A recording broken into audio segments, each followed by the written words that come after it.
In today's video, I'm going to teach you how to install and use icon plugins in Figma. By the end, you'll know exactly how to find the right icons. Place them onto your canvas and fine-tune them so they match your design. First, open your design in Figma so you can see the frame or artboard where you want to add icons. With your file ready, press Ctrl+/ on your keyboard to open Figma's quick actions. In the search field that appears, start typing the name of the icon plugin you want to use. For example, Iconify. When you see the plugin you want in the results, click Run. This opens the plugin panel so you can browse and insert icons without leaving your design. Inside the plugin window, use the built-in search bar to find what you need.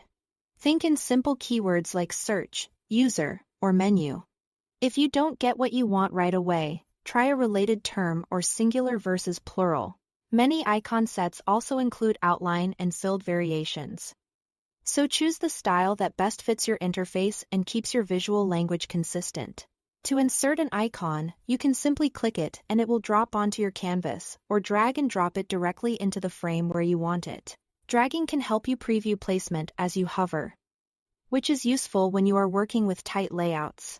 If your file has multiple frames, just make sure you are dragging over the correct one before releasing. Once the icon is in your design, you can customize it to fit your brand and layout.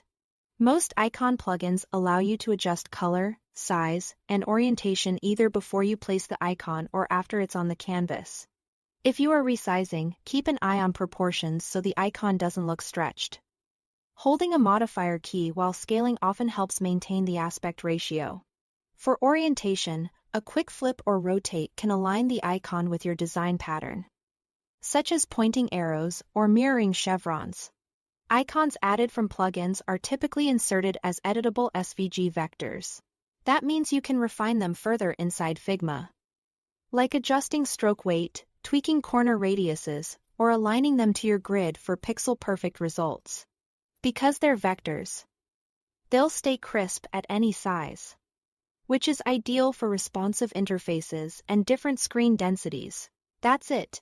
Thanks for watching.